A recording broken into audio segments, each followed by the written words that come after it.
Hello, everyone.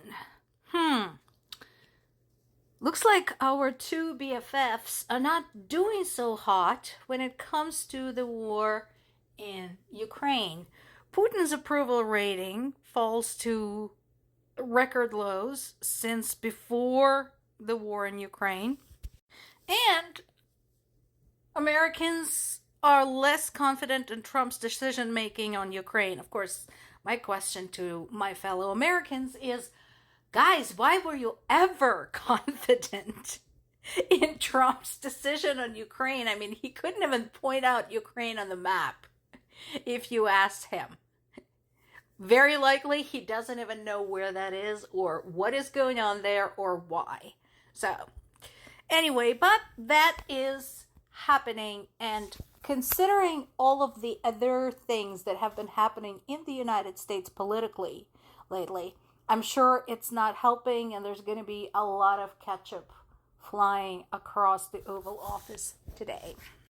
Meanwhile, on the Russian side, news like this, Ukrainian armed forces are saying that they killed 12 Russian officers in a drone swarm attack on a Russian command center.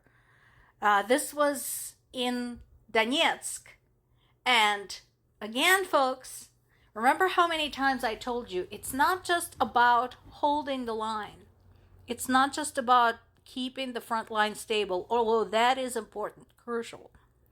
It's not just protecting the civilians, although that too is crucial, but it's also starting to push back. Because for Ukrainians, the purpose of this war is to get Russians out, preferably permanently.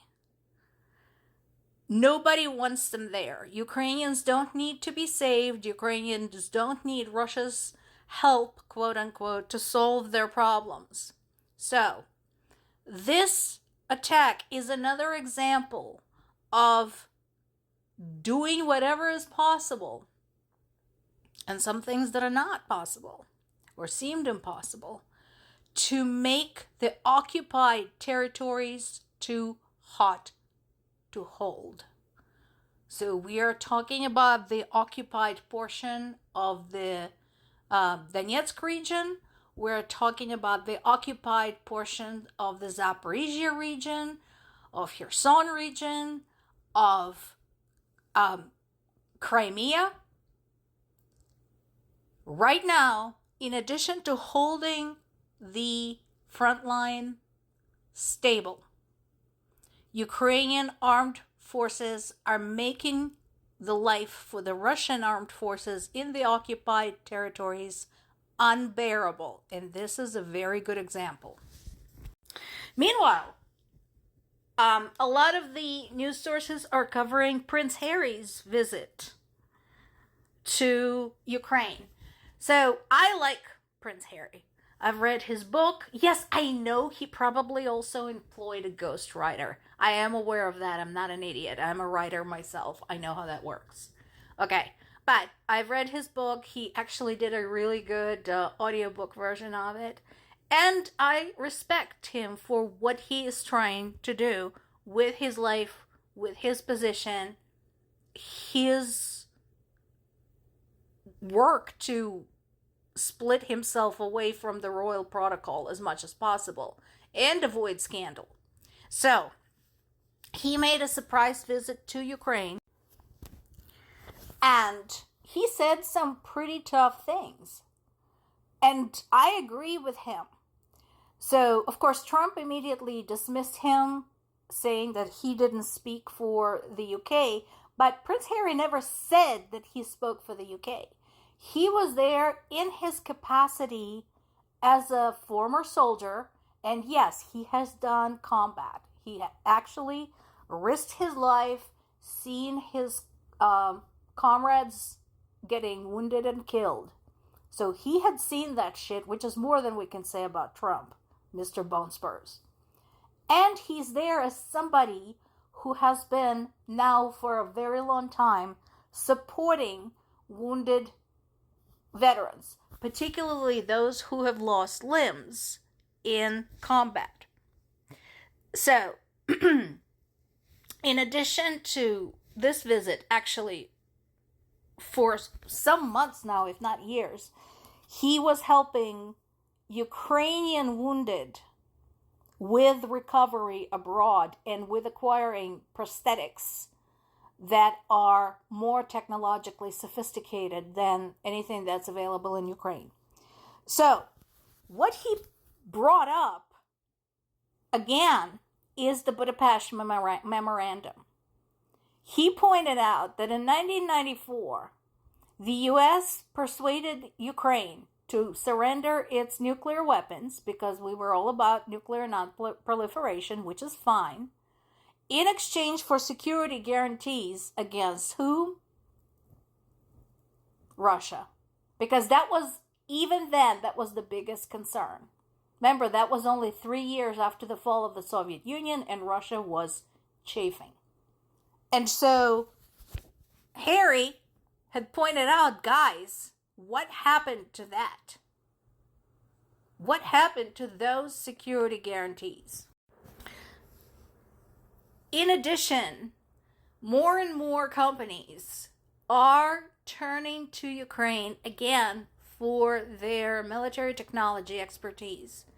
Ukraine is truly emerging as a world leader in that respect, which again is not anything anyone ever associated with Ukraine. Before the war, Ukraine has been known as this kind of very nice agrarian country with some moments of brilliance in the metallurgical industry.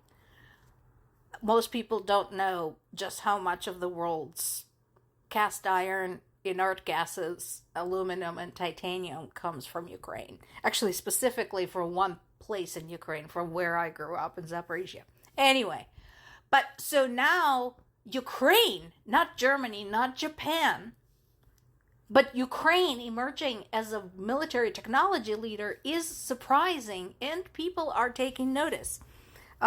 Here we have testimonial from somebody who had a chance to fly a first-person view drone made in Ukraine, first on site, then from short distance away, and then from across the world, from 2,000 kilometers away.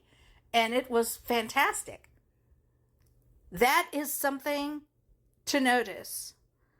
And this is emerging as a huge opportunity for Ukraine to collaborate with other countries, other enterprises, to shore up the world's defenses against Russia. US, if you don't want to participate, well, fuck you. Fires in Tuapse are still burning. And again, Russian government is not doing anything to help people there, and people are starting to speak up. There's now numerous messages to Putin on Telegram, on X, saying, hey, I voted for you, I trusted you, and you just left us here to suffocate. Right now, the authorities are doing nothing except telling people to stay home and not breathe. Because that's so helpful. Meanwhile, instead of attending to the issues at home, or considering maybe getting out of this war that they started and now don't know what to do about, Russia continues to attack Ukrainian civilians. So recently, Dnipropetrovsk region was attacked again. 3 people were killed and at least 10 people were wounded, including girls aged 9 and 14. So again, a very big difference. Ukraine hits command center, bumps off some military officers. Russia hits civilians, wounds little girls. Typical. More to come.